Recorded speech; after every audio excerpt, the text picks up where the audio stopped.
जी नमस्कार दोस्तों, स्वागत है आप सभी का हमारे YouTube चैनल पर। आज का अपना एक छोटा सा टॉपिक संक्षारण क्या होता है।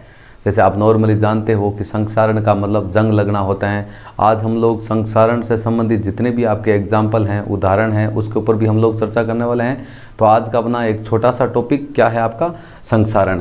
इसकी परिभाषा आपके सामने दे रखी है कि जब कोई धातु अपने पास अम्ल की बात कर लो, आर्द्रता की बात कर लो, आर्द्रता का मतलब वायुमंडल में उपस्थित नमी की बात करते हैं, आर्द्रता के संपर्क में आती है तब वह क्या हो जाती है, आपकी संक्षारित हो जाती है। इसी घटना को हम लोग क्या बोलते हैं, संक्षारण बोलते हैं। इस प्रक्रिया को क्या बोलते हैं, आपका संक्षारण बोलते हैं। नॉर्मली संक्षारण का मतलब होता है जंग लगना। संक्षारण का मतलब क्या होता है, जंग लगना। धातु की अलग अलग धातु में अलग अलग रंगों के परत चढ़ती है, उनके ऊपर हम लोग चर्चा करने वाले हैं। पहले इसकी परिभाषा को एकदम ध्यान से समझ लो कि जब कोई धातु अपने आसपास अम्ल या यहाँ पर आर्द्रता नाम भी काम ले सकते हैं, जब कोई धातु अपने आसपास अम्ल, आर्द्रता बोले तो नमी आदि के संपर्क में आती है तो वह संक्षारित हो जाती है। इस प्रक्रिया को क्या बोलते हैं, आपका संक्षारण बोलते हैं। और यहाँ पर आपके एग्जाम्पल दे रखे हैं कि लोहे में जंग लगना। अब आपको मैं ये बात बता देता हूँ, लोहे में जब जंग लगता है ना तो भूरे रंग की परत चढ़ती है। कौन से रंग की, यहाँ पर लिखा नहीं है, भूरे रंग की परत। भूरे रंग की परत जब लोहे पर जंग चढ़ता है, भाई आपको पता है जंग के लिए, संक्षारण के लिए दो परिस्थितियां आवश्यक हैं, वो आपके नीचे दे रखी हैं। एक तो दे रखा है नमी बोले तो जल की उपस्थिति, और दूसरी वायु की उपस्थिति। सिर्फ जल से भी कुछ नहीं होता। अब मान लो किसी वस्तु को हम लोग जल के अंदर डाल देते हैं लेकिन वायु की अनुपस्थिति है तो वस्तु कभी भी संक्षारित नहीं होगी। वस्तु संक्षारित होने के लिए दो परिस्थितियां या दो घटक आवश्यक है। पहला घटक आपका नमी बोले तो जल होना बहुत ज़रूरी है, मतलब वायु में उपस्थित नमी की मात्रा, मतलब जल की मात्रा होना बहुत ज़रूरी है। पहली होगी आपकी नमी की उपस्थिति, दूसरी आपकी वायु की उपस्थिति। वायु की उपस्थिति नहीं होगी तो वस्तु संक्षारित नहीं होगी। दोनों कंडीशन यदि सम्मिलित होगी तभी वस्तु संक्षारित हो सकती है। तो पहला इसका उदाहरण हो गया लोहे में जंग लगना। और लोहे में जंग लगेगा तो कौन से रंग की परत आएगी, आपकी भूरे रंग की परत आएगी, ऑप्शन नंबर 1। दूसरा है चांदी पर जब कभी जंग लगेगा ना, उसके हम बात करें काले रंग की परत चढ़ेगी। चांदी के ऊपर जब कभी, मतलब चांदी संक्षारित होगी ना तो उसके ऊपर काले रंग की परत चढ़ेगी। और तीसरी आपकी तांबे पर हरे रंग की परत चढ़ना। इसके 3 एग्जाम्पल है कि लोहे पर भूरे रंग की परत चढ़ना, चांदी पर काले रंग की परत चढ़ना और तांबे के ऊपर हरे रंग की परत चढ़ना। संक्षारण का मतलब नॉर्मली अर्थ क्या है, वस्तु पर जंग लगना। परिभाषा क्या लिखेंगे, जब कोई धातु अपने आसपास अम्ल, आर्द्रता आदि के संपर्क में आती है तो वह वस्तु क्या हो जाती है, संक्षारित हो जाती है। इस प्रक्रिया को संक्षारण कहते हैं। उदाहरण के रूप में लोहे पर भूरे रंग की परत का चढ़ना, चांदी के ऊपर काले रंग की परत का चढ़ना और तांबे के ऊपर हरे रंग की परत का चढ़ना।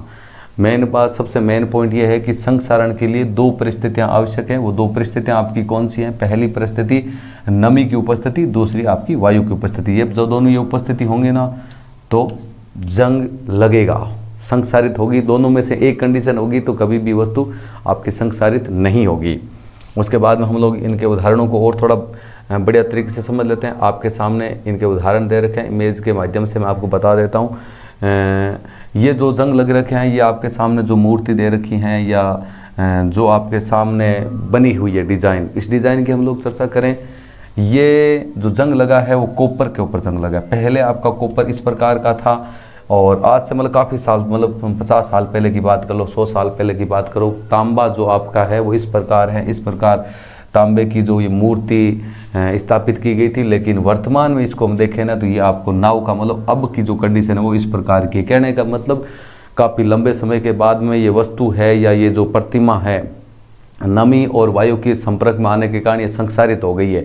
और मैंने आपको बताया था कि जब तांबे के ऊपर जब जंग लगता है, कॉपर का मतलब तांबा होता है, तांबे के ऊपर जब जंग लगता है तो उसके ऊपर हरे रंग की परत का चढ़ना होता है, हरे रंग की परत चढ़ जाती है। जैसे कि आप इसमें देख रहे हो कि पहले आपका तांबा आप लोगों ने देखा होगा किस प्रकार का होता है। जब तांबे के ऊपर जंग लगता है तो आपकी कंडीशन इस प्रकार की हो जाती है, जैसा कि आप इसे प्रतिमा में देख सकते हो आपका। दूसरा यहाँ पर दे रखा है आपका लोहे की बात करते हैं। आयरन का मतलब हो गया लोहा। लोहे पर जब जंग लगता है तो उसके किस रंग की परत चढ़ती है, आपकी भूरे रंग की परत चढ़ती है। यहाँ पर आपके हरे रंग की तांबे पर है हरे रंग की परत चढ़ती है, यहाँ पर भूरे रंग की परत चढ़ती है। और हम बात करें सिल्वर का मतलब हो गया आपका चांदी, और चांदी पर काले रंग की परत आपकी चढ़ती है। पुराने समय में आपके ये चांदी के सिक्के हो रहे थे, इन सिक्कों को मैं आपके सामने लेके आया हूँ। ये देखो नॉर्मली ये ऑस्ट्रेलिया का एक सिक्का है 1942 का, चांदी का है। ये 1943 का, ये भी ऑस्ट्रेलिया का है। इसके ऊपर तो स्पेशली नहीं रखा है, संदेह नहीं रखा है। 1942 1943 दो सिक्के हैं चांदी के। इन सिक्कों की विशेषता करें, चांदी के सिक्के हैं, चांदी के सिक्के काले पड़ गए हैं, इसका मतलब हो गया चांदी जब संक्षारित होती है तो उसके ऊपर काले रंग की परत का चढ़ना हो गया। सिल्वर का मतलब चांदी, चांदी के ऊपर काले रंग की परत का चढ़ना, उसके बाद में लोहे के ऊपर भूरे रंग की परत का चढ़ना, और तांबे के ऊपर हरे रंग की परत का चढ़ना। तो ये आज का ये अपना टॉपिक संक्षारण क्या होता है। जब कोई धातु अपने आसपास अम्ल, आर्द्रता आदि के संपर्क में आती हैं तो वह वस्तु संक्षारित हो जाती हैं। इस घटना को संक्षारण कहते हैं, या इस प्रक्रिया को संक्षारण कहते हैं। 3 उदाहरण है आपके, लोहे पर भूरे रंग की परत का चढ़ना, चांदी के ऊपर काले रंग की परत का चढ़ना, तांबे के ऊपर हरे रंग की परत का चढ़ना आपका। और इसकी उदाहरण आपके सामने दे रखे हैं। मैंने आपको ये भी बता दिया कि संक्षारण की जो घटना होती है उसके लिए 2 परिस्थितियाँ होनी बहुत ज़रूरी है। पहली आपकी नमी, और दूसरी आपकी हो गई वायु की उपस्थिति। उम्मीद करते हैं कि ये वीडियो आपको समझ में आया होगा। वीडियो अच्छा लगा तो लाइक ज़रूर करें, शेयर करें, और इसके साथ में हमारे YouTube चैनल को सब्सक्राइब करें। Thank you. जय हिंद, जय भारत।